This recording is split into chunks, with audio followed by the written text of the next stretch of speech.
जय श्री राम। जब राम को भवन में पहुँचे अपने माता के बुलावे पर और उन्होंने अपने पिता को इस शोकावस्था में देखा तो वे दुखी और हैरान हो गए कि ये कौन सी ऐसी स्थिति आ गई कि पिताश्री इतने परेशान हैं, इतने शोकावस्था में आ गए हैं। भगवान राम ने अपने पिता के चरण छुए व दोनों हाथ जोड़कर माता के कई से पूछा, माताश्री, पिताश्री की इस अवस्था का क्या कारण है?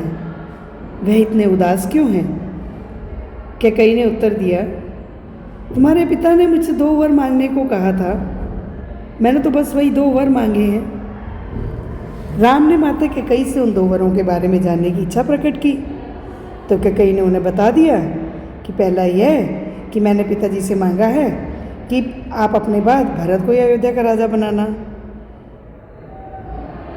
श्री राम बोले, बस इतनी सी बात, तो इसमें कौन सी विघ्न आ जाएगा, ये तो कोई बड़ी बात नहीं है। और राम जी ने पूछा श्री राम जी ने कि दूसरा, माताश्री दूसरा क्या वरदान मांगा? दूसरा यह है कि तुम 14 वर्ष के लिए वनवास जाओगे। श्री राम बोले, तो इसमें भी कौन सी ऐसी बड़ी बात है जो पिताश्री इतने परेशान हैं, इतने दुखी हो गए हैं? मैं राजगद्दी पे बैठी हूँ, मेरा छोटा भाई, मेरा भ्राता, क्या फ़र्क पड़ता है?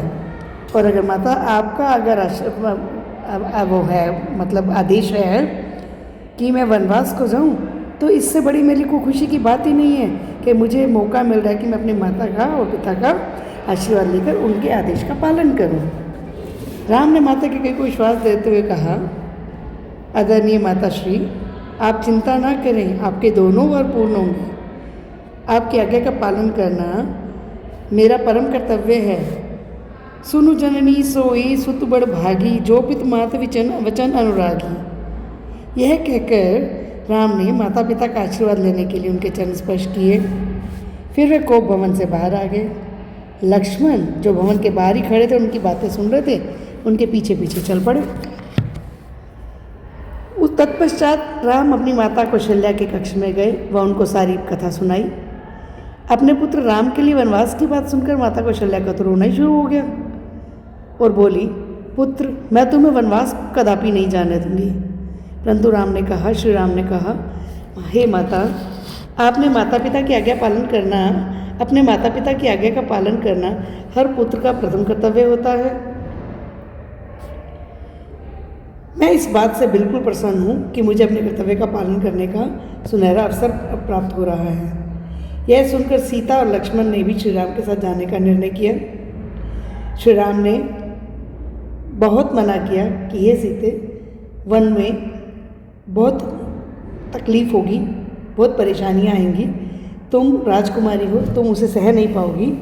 तो सीता माता ने उत्तर दिया कि मैं तुम्हारे बिना भी तो नहीं जी पाऊँगी श्री राम। हे प्रभु, तुम्हारे बिना जीने से बेहतर है कि मैं मर जाऊँ, परंतु मुझे अपने साथ लेकर चलिए। श्री राम ने लक्ष्मण को भी मना किया कि हे भ्राता, तुम यह रहकर पीछे माता पिता की सेवा करो और अपनी पत्नी का भी साथ दो। लेकिन लक्ष्मण भी नहीं माने। तो तीनों ने अपने राजसी वस्त्र उतारकर साधारण वस्त्र धारण कर लिए। साजीबन साजु समाजु सबु वनिता बंधु समेत, बंदी विप्र गुरु चरण प्रभु चले करे सबु अचेत। इसके बाद राम, लक्ष्मण और सीता राजा दशरथ से उनका आशीर्वाद लेने और वनवास जाने की अनुमति लेने के लिए उनके कक्ष में गए। सभी से प्रेम पूर्वक मिलने के उपरांत वे तीनों महल से बाहर आ गए और अपने रथ पर सवार हो गए। यह देखकर सुमंत भी अपने अश्रुओं को रोक नहीं पाए। अयोध्या की प्रजा उन्हें विदा करने के लिए उनके साथ साथ चल पड़ी। फिर वे तीनों रथ द्वारा तामस नदी के किनारे पहुँचे। वहाँ पहुंचकर श्री राम ने संध्या वेला की प्रार्थना समाप्त की। उसके बाद लक्ष्मण पास के जंगल से हरी व कोमल घास इकट्ठी करके लाए और उन्होंने राम व सीता को सोने के लिए घास का बिछावन तैयार कर दिया।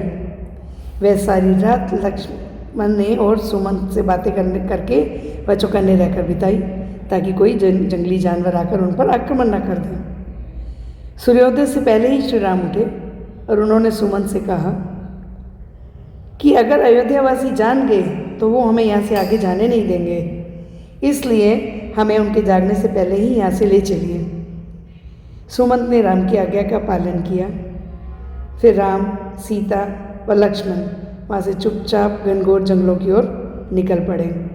सुबह होने पर जब अयोध्यावासी उठे तो उन्हें श्री राम व उनका रथ वहाँ नहीं मिला। सब बहुत दुखी हुए और दुखी हृदय से सब जो है अपने घरों की ओर चल पड़े। तो आज का अध्याय यही समाप्त होता है। जय श्री राम।